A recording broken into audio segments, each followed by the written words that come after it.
നമ്മളുടെ ഒരു special കേഡ് rice ആണ് ഞാനിവിടെ ഉണ്ടാക്കാൻ പോകുന്നത്. അതിനുവേണ്ടി ഞാനിവിടെ നന്നായിട്ട് വൈറ്റ് റൈസ് വേവിച്ച് വെച്ചിട്ടുണ്ട്. എന്നിട്ട് നമ്മൾ ഈ ചോറിനെ നന്നായിട്ടൊന്ന് ഉടച്ചു കൊടുക്കുക. നമ്മുടെ ചോറ് നന്നായിട്ട് ഉടച്ചെടുത്തിട്ടുണ്ട്. ഞാൻ ഇതിലേക്ക് ഒരു 1/4 കപ്പ് നമ്മളുടെ തിളപ്പിച്ച് ആറിയ, അതായത് ചെറിയൊരു വാമായിട്ടുള്ള പാലാണ് ഞാൻ ഇതിലേക്ക് ഒഴിച്ചു കൊടുത്തിട്ടുണ്ട്. അതിനുശേഷം ഇത് നന്നായിട്ടൊന്ന് മിക്സ് ചെയ്ത് കൊടുക്കുക. ഇപ്പോൾ പാലും ചോറും നന്നായിട്ട് മിക്സ് ആയിട്ടുണ്ട്. ഈ സമയം ഞാൻ ഇതിലേക്ക് ഒരു കപ്പ് നല്ല കട്ടിയുള്ള അത്യാവശ്യം പുളിയുള്ള തൈരാണിത്. ഇനി പുളി കുറവുള്ള തൈരാണെങ്കിൽ നിങ്ങൾ പാല് ചേർക്കേണ്ട ആവശ്യമില്ല, തൈര് മാത്രം ചേർത്താൽ മതി. ഇത് പുളിയുള്ള തൈരായതുകൊണ്ടാണ് ഞാൻ കുറച്ച് പാലും കൂടെ ചേർത്ത് കൊടുത്തത്. ഇനി ഇത് നമ്മൾ നന്നായിട്ടൊന്ന് മിക്സ് ചെയ്തെടുക്കുക.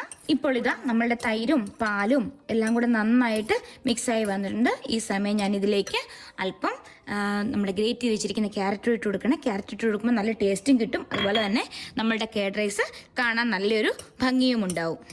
അതിനുശേഷം ഇത് നന്നായിട്ട് മിക്സ് ചെയ്ത് കൊടുക്കുക. ഇപ്പോൾ ഞാനിതാ ഒരു പാൻ അടുപ്പിൽ വെച്ചിട്ടുണ്ട്. അതിലേക്ക് ഞാനൊരു 1.5 ടേബിൾ സ്പൂണോളം കോക്കനട്ട് ഓയിലാണ് ഒഴിച്ചിരിക്കുന്നത്. അതിനുശേഷം ഞാൻ ഇതിലേക്ക് ഇപ്പം നന്നായിട്ട് ചൂടായിട്ടുണ്ട്. അതിലേക്ക് ഞാൻ ആവശ്യത്തിന് കടുകിട്ട് കൊടുക്കാൻ പോവുകയാണ്. കടുകൊന്ന് പൊട്ടി വരുമ്പോഴേക്കും അതിലേക്ക് നമുക്ക് അല്പം ഉഴുന്നിട്ട് കൊടുക്കാം.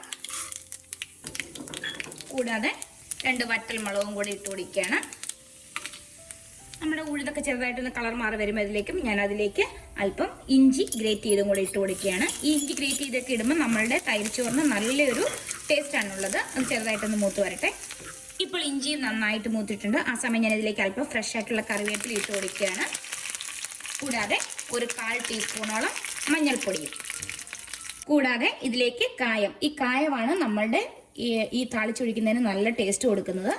ഇതും കൂടി ഇട്ട ശേഷം നന്നായിട്ട് ഇളക്കിയ ശേഷം നമ്മളുടെ തൈര് മിക്സ് ചെയ്ത ചോറിലേക്ക് ഇട്ട് കൊടുക്കാൻ പോവുകയാണ്. നമ്മളുടെ താളിച്ചത് ഞാൻ ഇതിലേക്ക് ഇങ്ങനെ ഒഴിച്ചു കൊടുക്കുകയാണ്.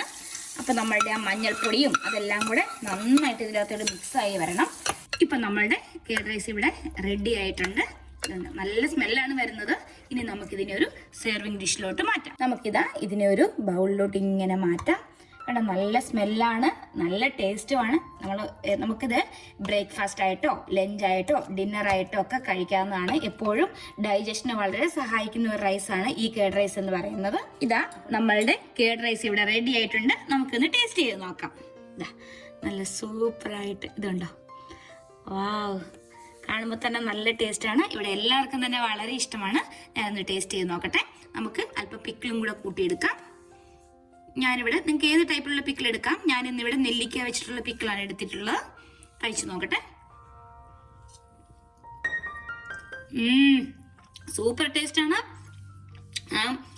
പിക്കിളൂടെ കൂട്ടി കഴിക്കുമ്പം ഓൾറെഡി നമ്മളുടെ ഇതിന് ചെറിയൊരു പുളിയാണുള്ളത്. നല്ല പുളിയുള്ള തൈരാണെങ്കിൽ നിങ്ങൾ എപ്പോഴും കുറച്ച് പാല് കൂടുതൽ ഒഴിച്ച ശേഷം തൈര് കുറച്ചൊഴിക്കുക. പിന്നെ നല്ല പുളി ഇഷ്ടമുള്ളവർക്ക് അങ്ങനെ തന്നെ കഴിക്കാവുന്നതാണ്. ഇത് വളരെ ടേസ്റ്റ് ആണ്. അപ്പോൾ നിങ്ങൾ എല്ലാവരും ഇതുപോലെ ഒന്ന് ഉണ്ടാക്കി നോക്കുക. ഉണ്ടാക്കി നോക്കിയിട്ട് എങ്ങനെയുണ്ടെന്ന് പറയണം കേട്ടോ. ഇനി അപ്പോൾ ഒരു പുതിയ വീഡിയോയുമായി കാണുന്നവരെ ബൈ ബൈ.